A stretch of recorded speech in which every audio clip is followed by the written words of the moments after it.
ಆದ್ಯ ಆದ್ಯ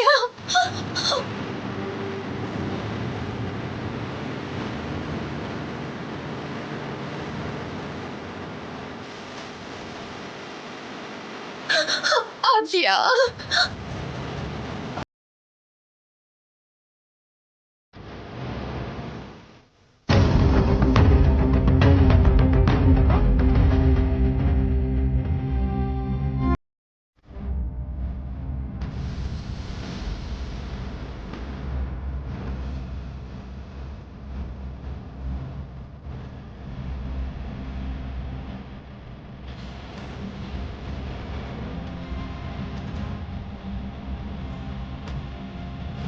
ಆದ್ಯ ಆದ್ಯ ಆದ್ಯ ಆದ್ಯ ಆದ್ಯ ಕಣ್ಬಿಡಮ್ಮ ಆದ್ಯ ಅಮ್ಮ ಆದ್ಯ ಆದ್ಯ ಆದ್ಯ ಆದ್ಯ ಆದ್ಯ ಕಣ್ಬಿಡು ಆದ್ಯ. ಅಯ್ಯೋ ಏನಾಯ್ತು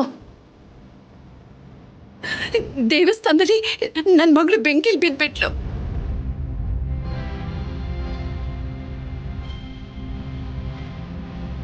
ತುಂಬಾ ಸುಟ್ಟೋಗಿರೋ ಆಗಿದೆ ಡಾಕ್ಟರ್ ಇವಳಿಗೆ ಏನೂ ಆಗ್ಬಾರ್ದು. ಹೇಗಾದ್ರೂ ಇವಳನ್ನ ಕಾಪಾಡಿ ಡಾಕ್ಟರ್, ಪ್ಲೀಸ್. ಓಕೆ ನಮ್ಮ ಪ್ರಯತ್ನ ನಾವು ಮಾಡ್ತೀವಿ. ಸಿಸ್ಟರ್ ಒಳಗಡೆ ಕರ್ಕೊಂಡು ಹೋಗಿ.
ಹಿಂಗ್ ಹೊಡೆದ್ಲು ಗೊತ್ತಾ?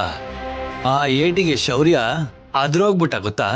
ಏನು ಅವನ್ಗೆ ರಾಜಲಕ್ಷ್ಮಿ ಹೊಡೆದ್ಲಾ? ಅಂದ್ರೆ ಅವನ್ ಮೇಲಿದ್ದ ಪ್ರೀತಿ ಎಲ್ಲ ಹೋಯ್ತು ಅಂತನಾ? ಅವಳ ಕೆನ್ನೆಗೆ ಹೊಡೆದ್ಲು ಅಂದ್ರೆ ಇನ್ ಪ್ರೀತಿ ಎಲ್ಲಿರತ್ತೆ ಪ್ರಶಾಂತ್? ಇನ್ ಯಾವ ತೊಂದ್ರೆನೂ ಇರಲ್ಲ. ಹೇ, ಇನ್ನು ನನ್ನ ದಾರಿಗೆ ಅಡ್ಡ ಇಲ್ಲ ಅಂದ್ರೆ ರಾಜಲಕ್ಷ್ಮಿ ಪೂರ್ತಿ ನನ್ನವಳೆ.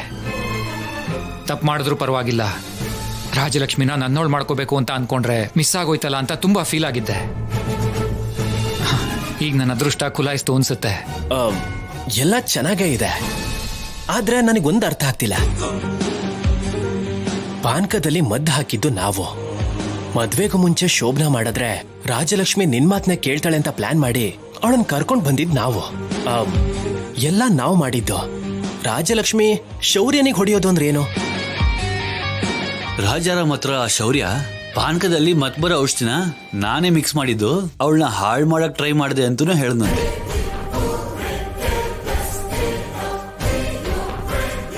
ಏನು ಎಲ್ಲ ಅವನೇ ಮಾಡಿದ್ದು ಅಂತ ಒಪ್ಕೊಂಡ? ಅಷ್ಟೇ ಅಲ್ಲ ಕಣೋ, ನಾನು ಅವಳನ್ನ ಪ್ರೀತಿಸ್ದೆ, ಅವಳೇ ಮದ್ವೆ ಆಗ್ಬೇಕು ಅನ್ಕೊಂಡೆ. ಆದ್ರೆ ನೀವು ಆಗಲ್ಲ ಅಂದ್ರಿ. ಅದಕ್ಕೆ ಮದ್ವೆಗ್ ಮುಂಚೆ ತಪ್ಪು ನಡೆದೋದ್ರೆ ನಿಮಗ್ ಬೇರೆ ಆಪ್ಷನ್ ಇಲ್ದೆ ನನಗೆ ಮದ್ವೆ ಮಾಡ್ಕೊಡ್ತೀರ ಅಂತ ಹೀಗ್ ಮಾಡ್ದೆ ಅಂತಂದ.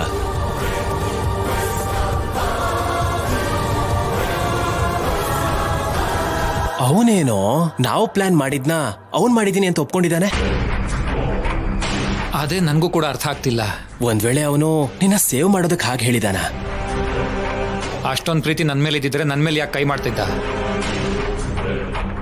ನನ್ನನ್ನು ಉಳ್ಸಕ್ಕೆ ಹಾಗೆಲ್ಲ ಮಾಡ್ದ ಅನ್ನೋದು ಖಂಡಿತ ಸುಳ್ಳು. ಮತ್ತೇನಕ್ಕೆ ಹಾಗೆ ಹೇಳಿರ್ತಾನೆ? ಏನೋ ಹೋಗ್ಲಿ ಬಿಡು, ಅವನ್ ಯಾಕೆ ಹೇಳಿದ್ನೋ ನಮ್ಗೇನಕ್ಕದು. ನನಗ್ ಬೇಕಾಗಿದ್ದು ರಾಜಲಕ್ಷ್ಮಿ ಆ ಶೌರ್ಯನಿಂದ ದೂರ ಆಗ್ಬೇಕು, ಅವಳು ನನಗ್ ಸಿಗ್ಬೇಕು ಅನ್ನೋದು. ಅವನಿಗೆ ಹೊಡೆದಿದ್ದಾಳೆ ಅಂದಮೇಲೆ ನಾನು ಅನ್ಕೊಂಡಿದ್ದು ಆದ ಹಾಗೆ ಅಲ್ವಾ? ಸರಿ ಬಿಡೋ, ಯಾವುದೋ ಒಂದ್ ರೀತಿಲಿ ರಾಜಲಕ್ಷ್ಮಿನ ನಿನ್ ಸ್ವಂತ ಮಾಡ್ಕೋಬೇಕು ಅಂತ ಅಷ್ಟು ರಿಸ್ಕ್ ತಗೊಂಡೆ. ಅದ್ ಮಿಸ್ ಆದ್ರೂ ನಿನ್ನ ಆಸೆ ತೀರ್ತು ಅಲ್ವಾ? ಇವಾಗ ನೀನ್ ಹ್ಯಾಪಿ ತಾನೆ?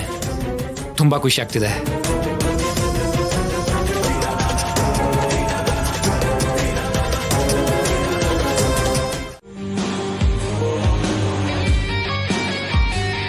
ಏನಾಯ್ತು ಅಂತ ರಾಜಲಕ್ಷ್ಮಿನ್ ಕೇಳಿ ಅವಳಿಗೆ ತೊಂದರೆ ಕೊಡಕ್ ಹೋಗ್ಬೇಡಿ.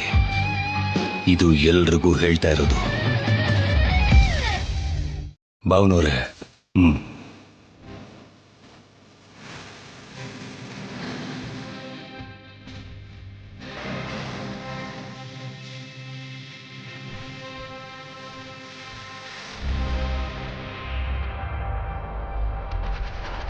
ಏನೋ ನಡೆದಿದೆ, ಏನ್ ನಡೆದಿದೆ ಅಂತ ಹೇಳ್ತಾ ಇಲ್ಲ.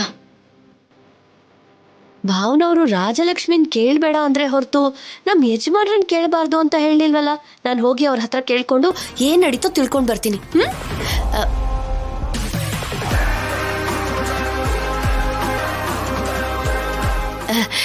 ಏನ್ರಿ? ಏನು? ನೀವೇನೋ ಒಂಥರ ಇದ್ದೀರಾ. ಅಲ್ಲಿ ರಾಜಲಕ್ಷ್ಮಿ ಏನೋ ಇನ್ನೊಂಥರ ಇದ್ದಾಳೆ. ಅಷ್ಟಕ್ಕೂ ಆ ರಾಜಲಕ್ಷ್ಮಿ ಎಲ್ಲಿಗೆ ಹೋಗಿದ್ಲು ರೀ? ಏನ್ ನಡೀತು ರೀ? ಅಂದ್ರೆ ಏನೋ ನಡೆದಿರೋ ತರ ಇದೆ. ಏನ್ ನಡೀತು ಅಂತ ತಿಳ್ಕೊಳ್ಳೋಣ ಅಂತ. ಅಣ್ಣ ಹೇಳಲಿಲ್ಲ ಅಂದ್ರೆ ಅದೆಲ್ರಿಗೂ ಹೇಳ್ಬೇಕಾಗಿರೋಂಥ ವಿಷಯ ಅಲ್ಲ ಅಂತ ಗೊತ್ತು ತಾನೆ. ಅಣ್ಣನೇ ಹೇಳ್ದಿರೋವಾಗ ನಾನ್ ಹೇಳ್ತೀನಿ ಅಂತ ಹೇಗನ್ಕೊಂಡೆ? ಅಂದ್ರೆ ಏನೋ ನಡೆದಿದೆ ಅಂತಾನೆ ಅಲ್ವಾ? ಅಲ್ಲೇನು ನಡೆದಿಲ್ಲ. ಇಲ್ಲಿ ನಡೆಯುತ್ತೆ. ನನ್ನಿಂದ ನಿನಗೆ ಮಹಾಮಂಗಳಾರತಿ. ಅನಾವಶ್ಯಕವಾಗಿ ನಿನಗೆ ಬೇಡದಿರೋ ವಿಷಯದಲ್ಲಿ ಮೂಗು ತೋರಿಸ್ದೇ ಇರೋದೇ ಒಳ್ಳೇದು. ಹೋಗೋ. ಅಷ್ಟೊಂದು ಕೋಪ ಯಾಕೆ ಮಾಡ್ಕೋತೀರಾ? ಹೋಗ್ತೀನಿ.